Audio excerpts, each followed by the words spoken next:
Ça y est, Xavi à Barcelone, c'est terminé. Salut les fraudes, j'espère que vous allez bien. On se retrouve pour une nouvelle vidéo débrief du match entre le FC Séville et le FC Barcelone. Victoire 2 buts à 1 du FC Barcelone pour clôturer cette dernière journée de Liga. La saison est terminée maintenant officiellement pour le FC Barcelone. Place à la suite, place au mercato, place à l'arrivée d'Hansi Flick et place au renouveau. Parce que là aujourd'hui le Barça a été très bon, on va en parler pour cette dernière de Xavi justement. On va voir tout ça. Avant ça, merci à toutes les personnes qui ont été présentes sur le live. J'ai commenté le match en live et vous avez répondu présent comme d'habitude, donc merci à vous. Et merci à ceux qui prendront 2 secondes pour mettre le petit pouce bleu et le commentaire pour le référencement. Vous êtes les goûts. Et forcément, ce dernier match du FC Barcelone, Xavi voulait bien finir. Il voulait bien finir, il est venu avec une équipe cheap quasiment, avec des joueurs motivés et qui ont été là pour en découdre. On a vu un jeu très offensif de Xavi et je pense que ça lui tenait vraiment à cœur de partir avec cette victoire, de quitter le FC Barcelone avec une victoire, de ne pas partir sur une note négative. Bien que la saison est une saison blanche pour le FC Barcelone, je pense qu'il avait envie de partir vraiment sur une note positive. Il a mis l'équipe pour essayer de gagner et c'est ce qu'il a fait aujourd'hui. Maintenant, je le répète encore une fois, les gars, sur Xavi, il ne faut pas non plus lui en vouloir ou autre. Xavi arrive au FC Barcelone, c'est pas un coach avec de l'expérience. Il a eu qu'une expérience au Qatar avant d'arriver au Barça et je pense que malheureusement, c'est le côté peut-être amour de Xavi pour les supporters du Barça qui a primé parce que des attentes ont été mises très très hautes pour Xavi, alors que lui, le pauvre, n'avait pas énormément d'expérience, que c'était aussi une mission pour lui de prendre ce FC Barcelone, qui récupère un Barça en ruine avec Ronald Koeman, il récupère un Barça 9e, la saison d'après, il te fait quand même gagner la Liga. Donc oui, il arrive à remporter des trophées. Cette saison, c'est une saison blanche. Il y avait des choses pour le faire partir, bien évidemment, comme son état d'esprit, etc. Il y a des choses qui n'allaient pas avec Xavi, mais tout n'a pas été noir. Et ça, il faut quand même le retenir. Il y a aussi du bon avec Xavi, avec ce FC Barcelone. Donc voilà, il faut quand même le retenir aussi. Xavi, tout n'a pas été tout noir. Mais je le répète, pour moi, c'est une bonne chose que Xavi parte. Il fallait qu'il s'en aille. Il fallait du renouveau pour le Barça. Il fallait un nouveau coach. Parce que clairement, je le répète, c'est le côté vraiment mental que Xavi ramène à ses joueurs qui n'est pas bonne pour moi. En tout cas, là, on est là surtout pour parler de ce match. Et dans ce match-là, j'ai vu une très belle équipe du Barça. Une équipe qui a très très bien joué, mais une équipe qui se fait peur, encore une fois, comme d'habitude, avec les mêmes problèmes qu'il rencontre toujours et à chaque fois. Parce que là, si on parle vraiment du match en lui-même, le Barça commence très fort. Le Barça étouffe le FC Séville et le Barça se crée beaucoup de situations. Tu arrives à être dangereux, tu as des joueurs qui sont très remuants. On va parler des joueurs individuellement tout à l'heure, mais tu as des joueurs très remuants. Tu mets un bon pressing, tu récupères le ballon assez haut, tu arrives à marquer avec une ouverture du score de Lewandowski. Derrière, tu continues de pousser, mais encore une fois, tu as des occasions à 2-0 pour mettre le 2-0 que tu ne mets pas, que tu rates. Tu as des occasions, tu rates, des barres, poteaux. Et comme toute la saison, et c'est le grand problème du FC Barcelone, et je pense que ça va être la chose à régler très vite pour Hansi Flick, c'est le fait que le Barça ne tue pas les matchs. Parce que forcément, tu tues pas les matchs, et au final, eh ben, tu te prends l'égalisation. Tu prends l'égalisation, et l'égalisation, on va en parler tout de suite, parce que Ter Stegen ne sort pas, et Inigo Martinez fait n'importe quoi, parce qu'il y a l'appel, l'action va tellement vite, ça part avec un Agoumé qui a la balle devant le rond central, qui resserre Soumaré. Soumaré avance, il resserre Enesiri dans la surface. Donc tu as 3 erreurs pour moi sur cette action. Tu as un Koubarsi qui sort de son axe défensif pour se mettre devant Soumaré, qui sert absolument à rien sans regarder s'il y a un appel dans son dos, donc il ne couvre strictement rien. Et tu as un Inigo Martinez qui a un appel de Enesiri devant lui et qu'il ne le suit pas. Alors qu'il voit que Koubarsi n'est pas là, il ne le suit pas. Il laisse Enesiri faire son appel. Donc derrière, passe en profondeur, c'est tranquille, il n'y a rien pour venir le gêner. Et derrière, Enesiri récupère. Sauf que quand Enesiri récupère, il pousse la balle et il la met, il est dans un angle un peu excentré. Sur le côté gauche, Ter Stegen ne sort pas. 3e erreur. Première erreur, Koubarsi. 2e erreur, Martinez qui ne suit pas. 3e erreur, Ter Stegen qui ne sort pas. Et derrière, il arrive à se prendre ce but dans un angle fermé. Il prend ce but-là, Ter Stegen. Pour moi, il y a vraiment des erreurs côté Barcelone. Et les erreurs défensives, ça continue. Et les raisons, pour moi, où le Barça subit quand même toujours des contres, parce qu'il y a eu des situations pour le FC Séville. C'était un super match plaisant avec des occasions de chaque côté, des barres, des poteaux également de chaque côté. C'était un super match. Mais là où le Barça, pour moi, a un réel réel problème, c'est surtout sur les phases de dégagement des équipes adverses. Quand le Barça met son pressing et essaye d'étouffer pour récupérer le ballon très très haut, je trouve qu'il y a des défenseurs barcelonais qui font un peu trop d'erreurs. On a un Cancelo et Koundé qui montent très très haut parce que Koundé se comporte un peu comme un ailier, que Cancelo se comporte un peu comme un ailier, Koundé essaye d'apporter aussi offensivement. Il n'a pas énormément fait de retour défensif aujourd'hui Koundé, il était un petit peu peut-être cramé, il a été beaucoup utilisé cette saison. Il passe un petit peu à côté de son match aujourd'hui. Il lui manquait ses retours défensifs. Il n'a pas énormément fait de retours défensifs. Je l'ai trouvé entre guillemets un peu feignant sur ce match. Il montait beaucoup, mais défensivement, il ne redescendait pas. Mais le problème de tout ça, c'est que quand tu as tes deux latéraux qui montent, il y a forcément Cubarsí et Inigo Martinez qui vont rester derrière. Le problème, c'est que j'ai vu beaucoup de fois également Cubarsí essayer de mettre la pression sur les joueurs sévillans. Quand il y a une passe qui arrivait, Cubarsí allait très haut pour essayer de la récupérer. Pareil pour Inigo Martinez, sauf que les sévillans, ce qu'il faisait, c'est passe en retrait, dégagement et ça part en contre-attaque. Et le seul joueur qui reste, c'est Firmin Lopez. Et ça, c'est pas normal. Ça, c'est pas normal parce qu'il reste plus que Firmin. Le problème du Barça, c'est justement cet alignement défensif qui n'est pas bon. Alors oui, le Barça aime presser, aime essayer d'asphyxier, mais le Barça subit des contres qui sont quand même aberrants. Et je pense qu'il y a des joueurs qui doivent quand même faire gaffe. Les montées de Cubarsí pour essayer de récupérer le ballon haut, c'est peut-être pas non plus très utile, ou en tout cas qu'un défenseur reste en arrière. Surtout quand tu as un Cancelo qui monte très très haut et qui n'est pas de retour. Que Cubarsí se jette, c'est du suicide. C'est du suicide, donc forcément, il faut trouver cet équilibre. Peut-être qu'un Christensen ne monte pas et qu'il reste derrière, dans ce cas-là, qu'il reste dans le rond central, au cas où il y a un ballon qui passe, mais que des joueurs restent derrière, un petit peu comme Fermin l'a fait, parce que lui, il l'a senti. Mais il n'y avait plus personne derrière, et ça, c'est les gros problèmes du FC Barcelone. Et je pense qu'Hansi Flick va réussir à ramener ça aussi, peut-être cet équilibre-là qui va faire du bien pour que les Barcelonais ne prennent plus autant de contres, autant de ballons dans le dos. Il va falloir trouver cette stabilité défensive et surtout un jeu d'équipe où chacun en fonction de la situation. Par exemple, un Christensen reste derrière, Cubarsí qui essaie de mettre un peu la pression, et s'il y a un contre, Christensen passe en défense centrale, Cubarsí passe milieu défensif, et une fois que l'action est terminée, ça rééchange les places. Je pense qu'il y a quelque chose à faire parce que pour moi, c'est le gros problème que rencontre encore le FC Barcelone, c'est un problème défensif, un problème d'alignement et peut-être un problème également de manque de retour défensif ou de joueurs qui montent peut-être un petit peu trop comme Cancelo, etc. et qui ne sont pas réellement couverts derrière. Parce que sur les attaques placées de Séville, forcément le Barça défend bien. On le voit avec un Koundé qui n'est pas forcément latéral droit mais qui revient un peu dans l'axe, avec un Lamine Yamal qui vient défendre pour que Koundé puisse rester dans la surface. Pareil sur le côté gauche avec le retour défensif. Après ça dépend de qui joue, mais de Firmin Lopez ou c'est parfois Félix, etc. Donc on voit quand même que les ailiers sur des phases défensives posées, le Barça reste quand même bien en place. Le problème, c'est sur les contres. Et ça, c'est vraiment le gros point qui va devoir être changé rapidement par Hansi Flick. En tout cas, maintenant, sur le jeu, le Barça a été bon parce que le Barça a bien joué, le Barça a eu des occasions, le Barça a dominé, le Barça a été cohérent, le Barça a bien su sortir du pressing de Séville. Là, on parle de mauvais points, il n'y en a pas eu tant que ça, mais il y a encore eu des erreurs. Et là aussi, je parle d'erreurs individuelles. Une passe de Cancelo qui est rendue à l'adversaire, Koundé qui rend des ballons à l'adversaire, etc. Il y a quand même des erreurs qui sont faites. Et ça aussi, c'est un problème qui va devoir être géré et réglé parce que le Barça concède beaucoup de buts sur des erreurs. Et ça, c'est les deux gros points noirs du FC Barcelone cette saison. Les erreurs individuelles et surtout de la défense. Koundé, Cancelo encore aujourd'hui, même si ça n'a pas été puni par le FC Séville. Et bien sûr, l'alignement défensif avec les joueurs adverses qui partent très très vite en contre.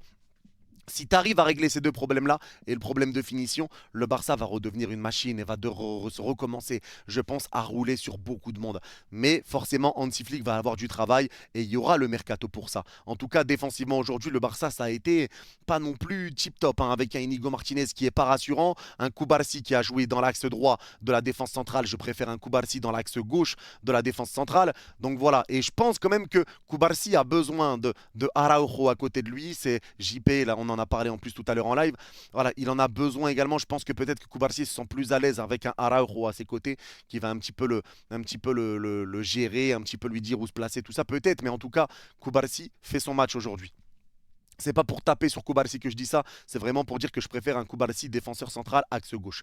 Mais en tout cas, la défense a fait quelques erreurs, encore une fois, et ça, il va falloir le régler. Et Ter Stegen aussi va devoir se réveiller clairement dans ses sorties, etc. Mais je pense que sous Hansi Flick, qui le connaît bien, ça va être réglé.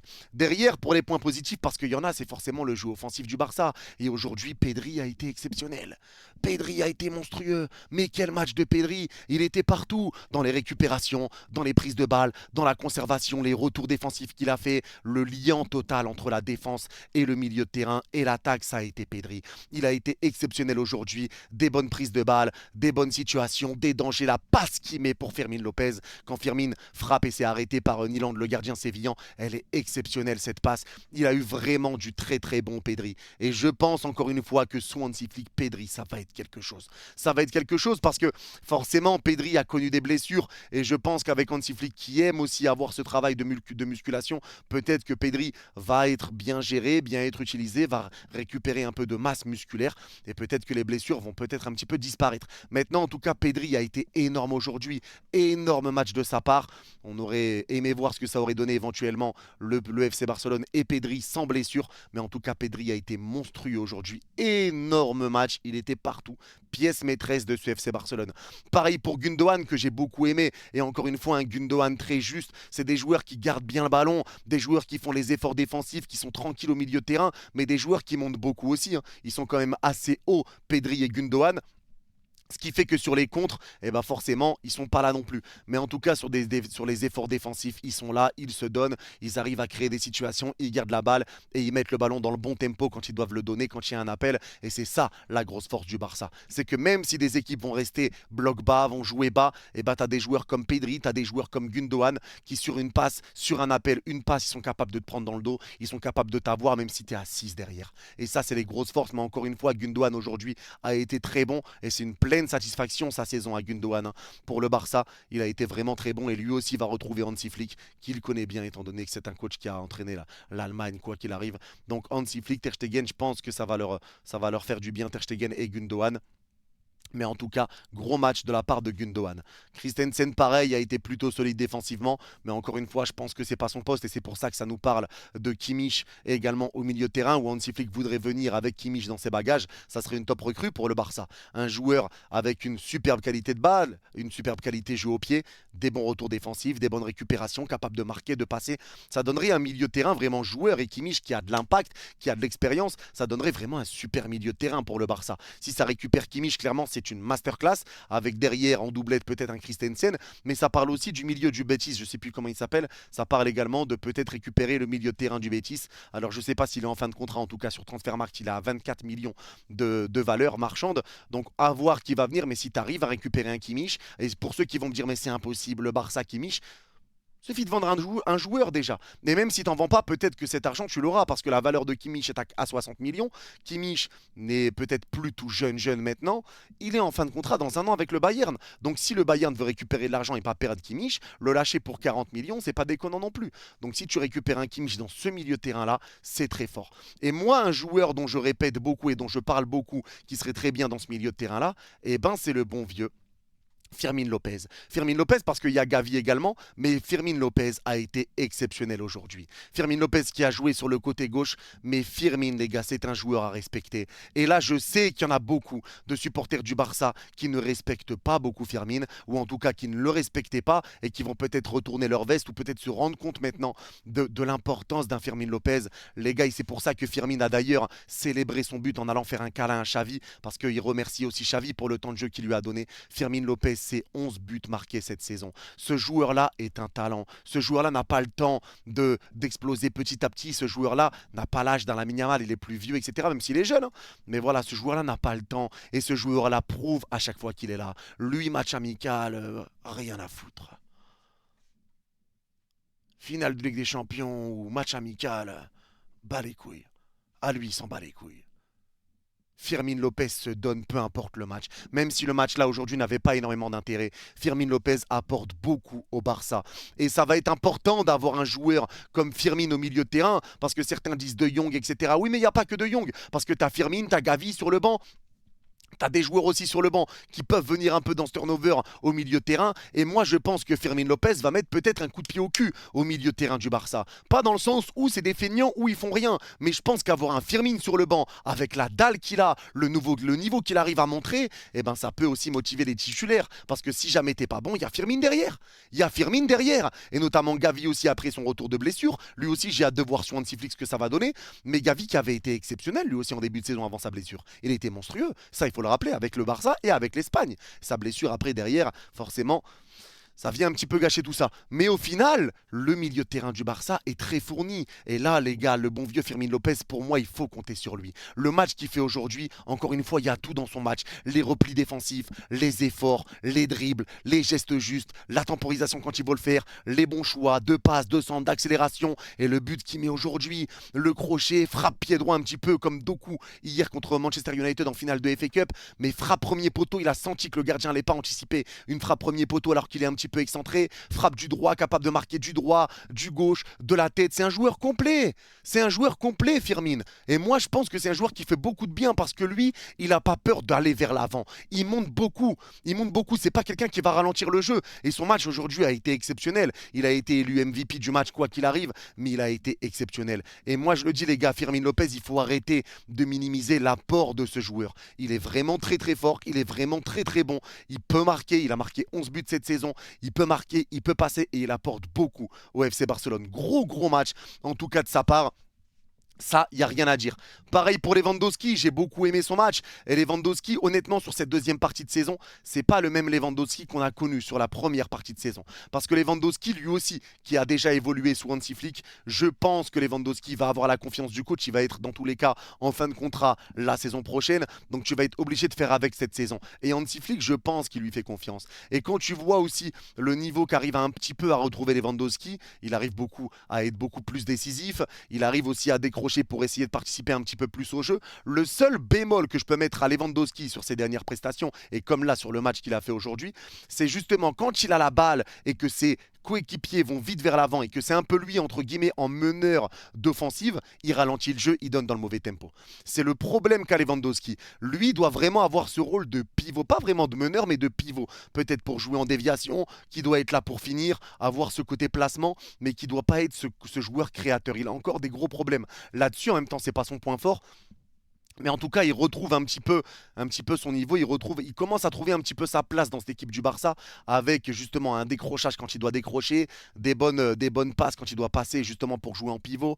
Et il marque, il retrouve le chemin défilé. Et je pense que la confiance commence à lui revenir également à Lewandowski. Et la version numéro 3 de Lewandowski, même si voilà, l'âge commence à arriver, je pense que sous Hansi Flick, ça peut faire très mal. Vraiment, le Lewandowski sous Hansi Flick, ça peut faire très mal. Mais en tout cas, bon match aujourd'hui également de la part de Lewandowski qui a ouvert le score en début de match à la 15e. Et à côté, bien sûr, Lamine Yamal. Et Lamine Yamal, un petit peu à l'image d'un Koundé, j'ai trouvé un Lamine Yamal un petit peu en dessous aujourd'hui. Maintenant, Lamine Yamal, 16 ans, Lamine Yamal a joué énormément de matchs, Lamine Yamal n'a pas beaucoup soufflé, donc forcément Lamine Yamal a le droit de passer également à côté d'un match, surtout sur le dernier de la saison. Je pense que la pause va leur faire du bien, même s'il y a l'Euro, on verra comment ça va se passer pour l'Euro.